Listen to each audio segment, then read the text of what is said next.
Well, hello, everybody. For those of you who don't know me, and there's no reason why you should, I am Catherine Bundell. I'm a barrister in private practice in 4PB, and my practice is about 2/3 money on divorce and about 1/3 private children on divorce. And today we're going to be talking about modest asset financial remedy cases.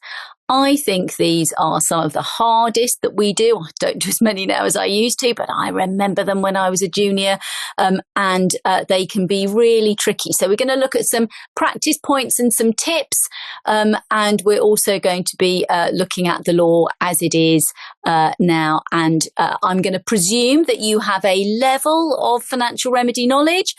There's a huge amount of material here. There's probably 2 hours worth of material, but you're pretty good at reading by now. So we will go through it together, but I'm not going to read all of the detail to you.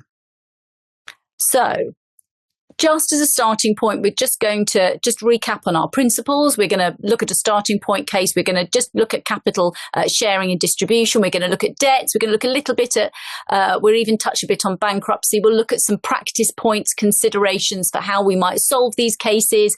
Touch on pensions. Don't worry, not too much on pensions. Touch on periodical payments, and there's a nice Schedule 1 case at the end as well. So what you just saw there, of course, is our main principles without wishing to reduce what I do down to about 2 sentences.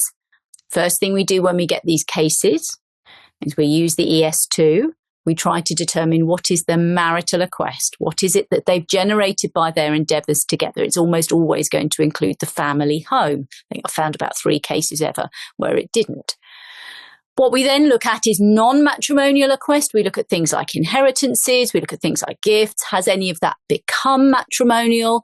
Then when you've got your final matrimonial request, then we look at sharing it. Does sharing meet needs of both parties, not just if you've got one party with an overwhelming level of need, just that party? Does it meet both parties' needs? If it meets both parties' needs, then that's where you're going to go. If actually needs means you need to adjust from sharing in order to meet needs, then you're going to go with the needs, because if the needs claim is greater than the sharing claim, then the needs claim always prevails. Where do we learn about matrimonialisation? You will, unless you have been living under a rock in the financial remedy world for the last 2 years, have heard of the case of Standish and Standish. Big money case, this one. Holiday homes, moving jurisdictions, big, large, sprawling farms in Australia.